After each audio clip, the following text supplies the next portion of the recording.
She didn't look like someone capable of changing the course of a war.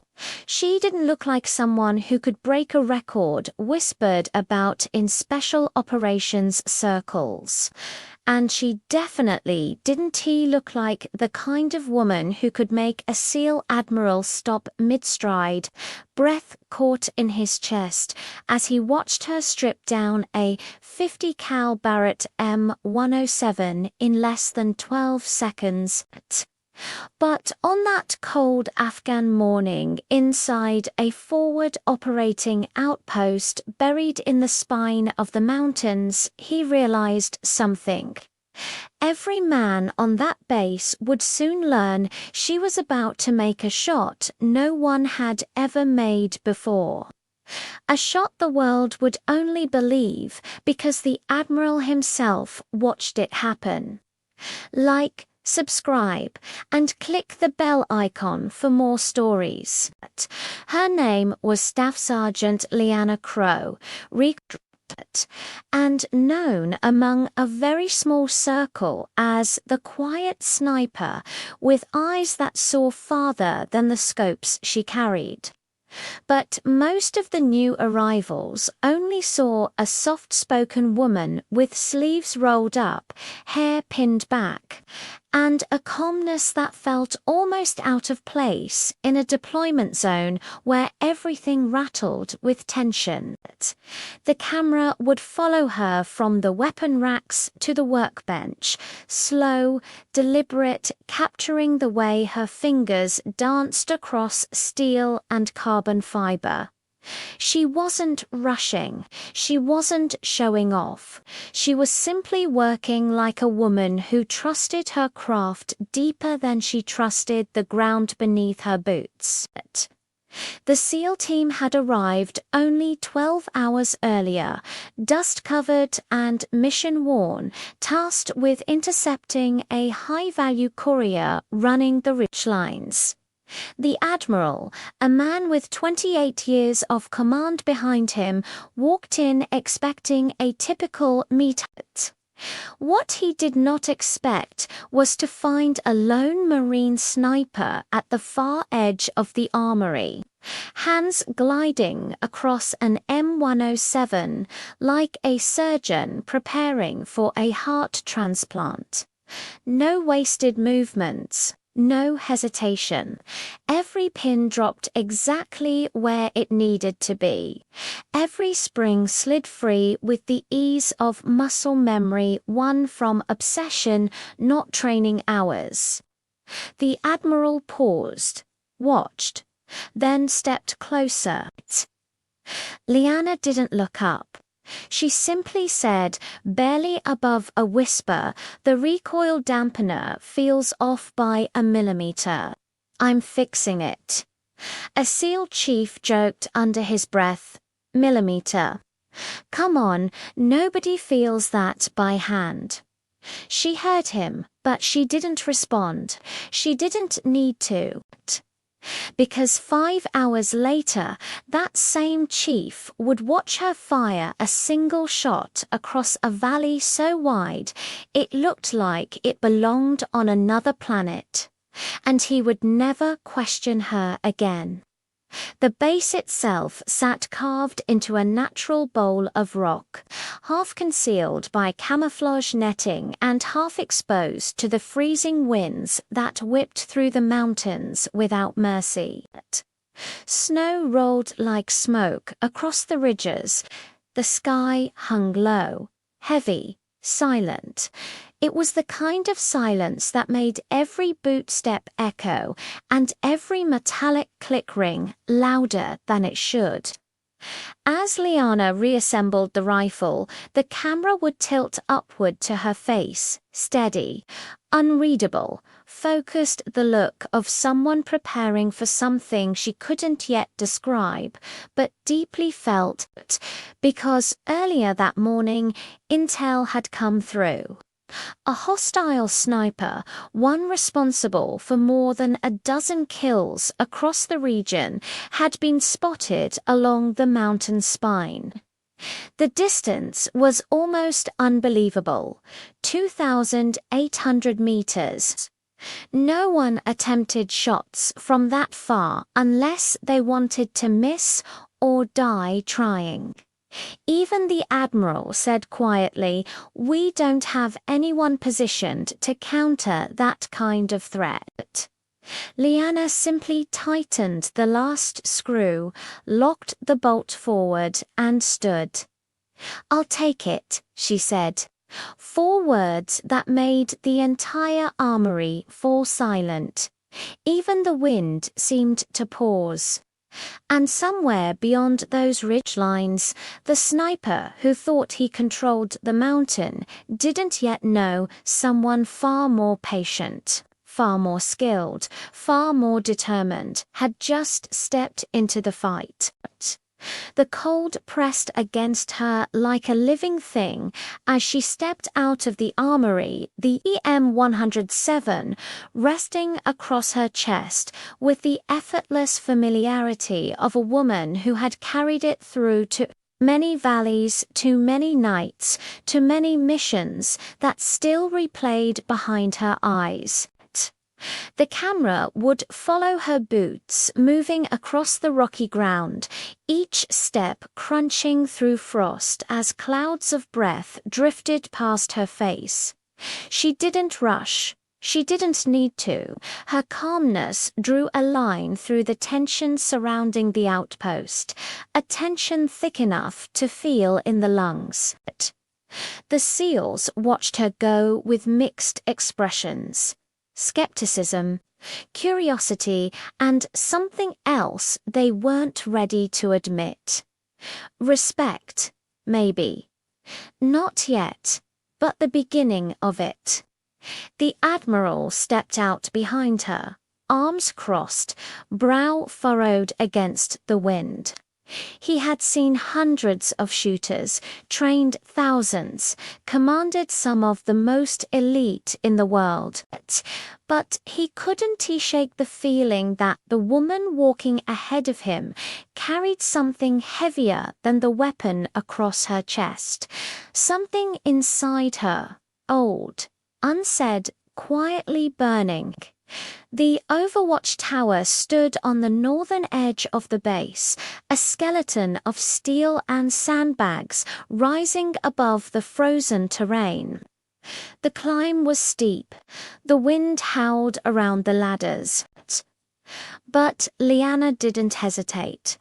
The camera would angle upward as she ascended, boots hitting each rung with steady rhythm.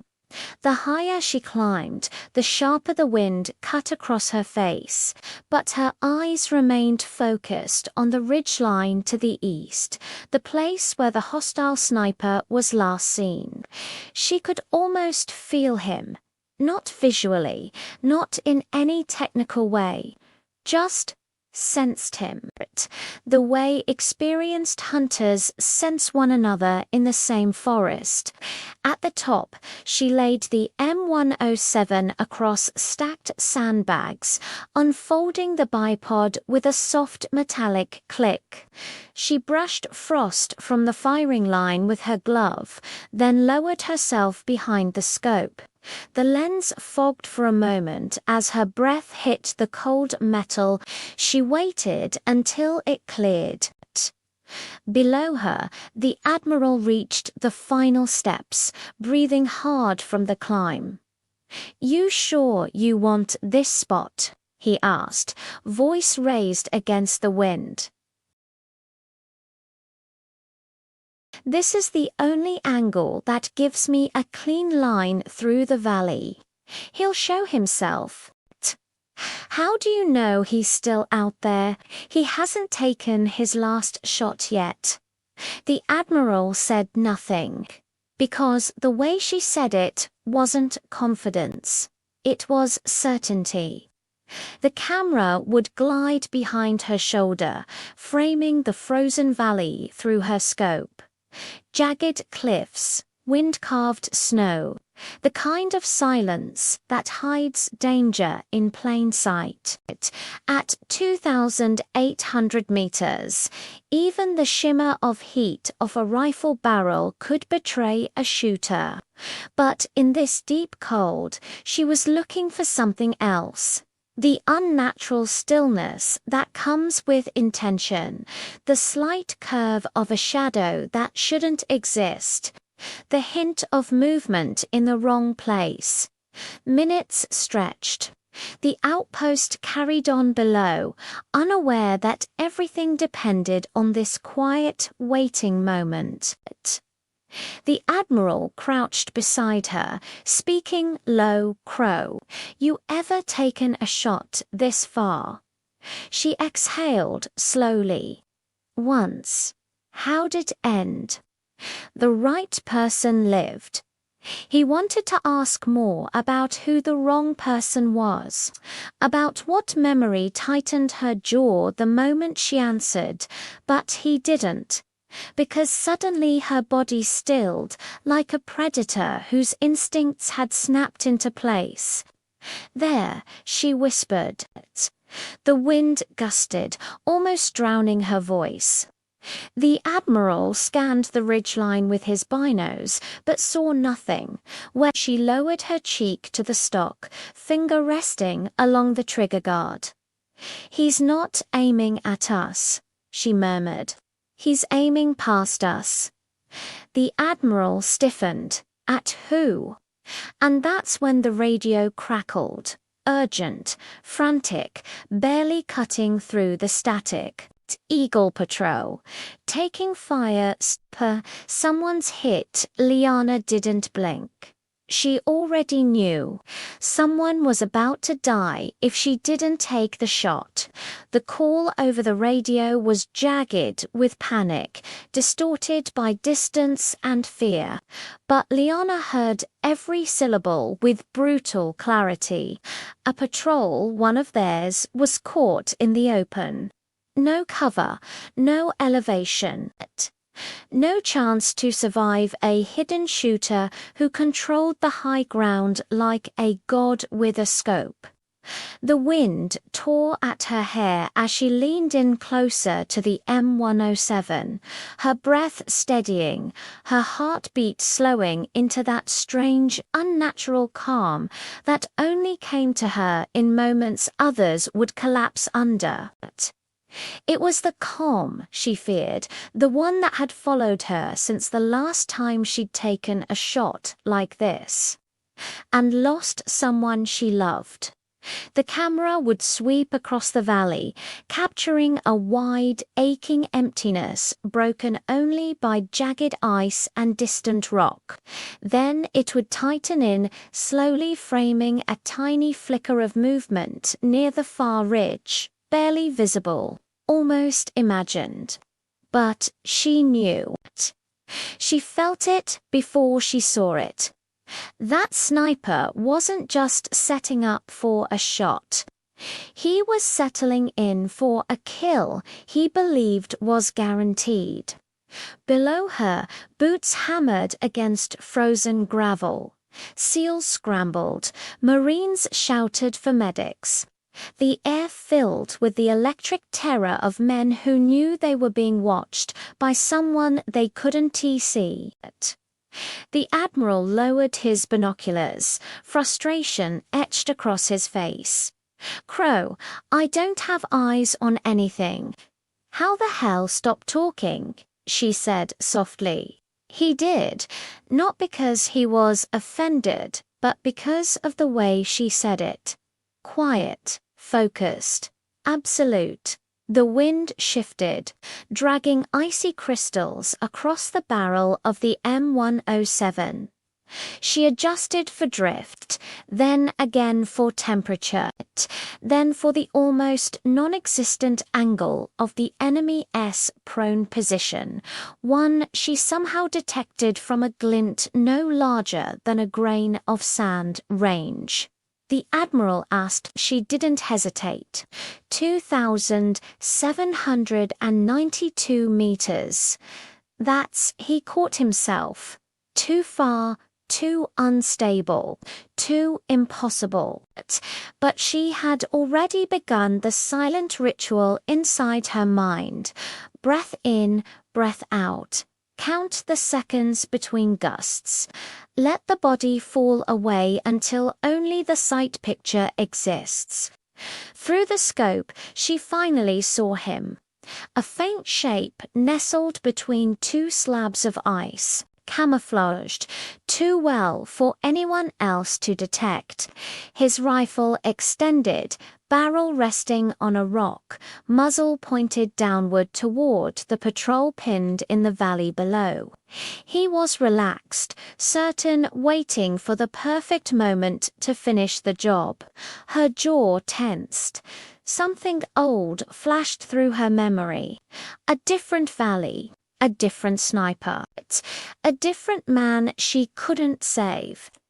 She blinked once, forcing the memory away. Not now, not today. The Admiral leaned in. "You sure that's him?" She didn't answer. She didn't have to.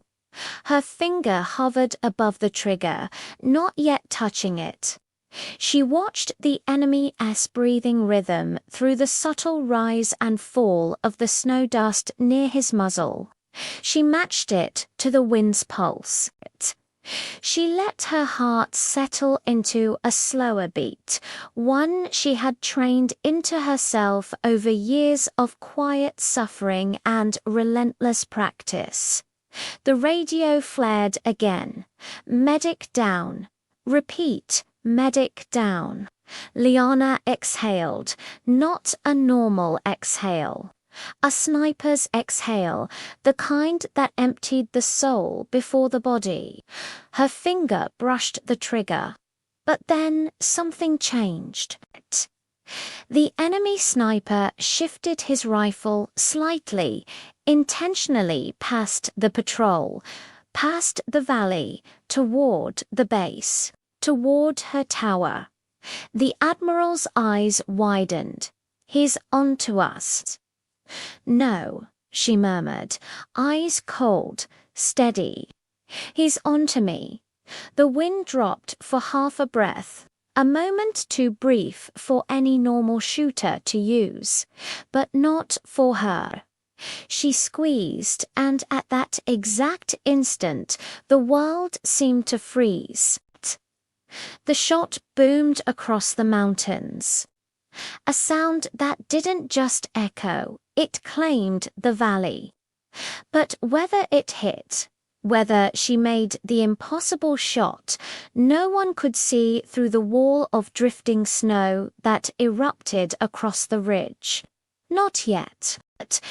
For a heartbeat, nothing existed. Not the wind, not the valley, not the frantic shouts rising from the base below, just the thunder of the 50 cal echoing across the mountains like a war drum rolling through the cold air in long, trembling waves. Liana didn't blink. She stayed locked behind the scope as the snow finally began to settle, revealing the far ridgeline in slow, fading ripples. The camera would tighten around her eyes, calm, focused, waiting for truth to reveal itself. Her breaths came steady, almost too steady, as if the shot had pulled her completely into silence. The Admiral leaned nearer, knuckles white around his binoculars. Come on, he muttered under his breath, scanning the ridge so intensely it looked like the cold didn't dare touch him. Then suddenly a shift, a shape, a collapse of shadow against the ice. The enemy sniper's rifle rolled out of position, sliding down the rock face in a clumsy, lifeless tumble. Seconds later, the body followed, disappearing behind a crest of broken snow. The Admiral froze, then exhaled something close to disbelief. "She hit him," he whispered, but not with awe, with reverence. Liana didn't celebrate. She didn't smile. She simply lowered her cheek from the stock and let her eyes close for a single second, a quiet, private second, as if releasing a weight she'd carried far too long. When she opened them again, her voice was steady. "Patrol's clear," she said into the radio. Down below, the medics moved fast. A wounded Marine was dragged behind cover, bleeding but alive. The rest of the patrol regrouped, adrenaline shaking through their limbs as they realized the threat that had haunted the valley for weeks was finally gone. The radio crackled with relief, with gratitude, with voices that didn't know who saved them, only that someone did. The Admiral stepped beside her, looking not at the valley, but at her. "Crow," he said quietly, "that shot, that was necessary," she finished. He studied her for a long moment, the wind tugging at his jacket, the frost collecting in his beard. Then he asked the question that had been sitting in his chest ever since he first saw her stripping the M107 in the armory. "Who taught you to shoot like that?" She hesitated. Not because she didn't know the answer, but because saying it out loud still hurt. "My brother," she said finally. "He taught me everything. Elevation, wind, patience. The kind of things you don't learn in manuals." "What happened to him?" Her gaze drifted to the horizon, the same horizon she had once stared at as a teenager lying beside her brother on a cold field back home, both looking through shared binoculars, dreaming of service, of purpose, of a future they thought they'd face together. "He didn't survive the last shot he took," she said softly. "But I did." The Admiral's shoulders eased, understanding settling into his features. He didn't press, he didn't pry. He simply nodded with the quiet respect of a man who knew that some ghosts weren't meant to be disturbed. The camera would glide around her, capturing the way her fingers brushed across the M107, not with pride, but with memory. She wasn't chasing glory. She wasn't trying to impress a SEAL team or earn recognition. She was honoring someone she had loved, someone she had lost, someone who had shaped every shot she ever took. A Marine ran up the tower ladder, breathless. "Ma'am, Batreau wants to know who the hell just saved their lives." Liana tightened the sling around her shoulder, lifting the rifle with steady arms. "Just tell them," she said. "A Marine did her job." As she started down the ladder, the Admiral called after her, "Crow." She paused. "That was the best long-range shot I've ever witnessed," he said. 2,800 meters. Perfect wind. Perfect timing, perfect control. "I'm going to make sure they know your name." She looked at him not with pride, but with something gentler, something grateful and quiet and human. "Sir," she said, "just let them know someone was looking out for them. That's enough." The camera would pull back slowly, rising above the tower as she descended, the valley stretching beneath her like a frozen canvas touched by a single stroke of fate. The base buzzed with renewed life, wounded men being treated, shaken voices settling into relief. And through it all, Liana walked with the same steady calm she'd carried into the armory that morning.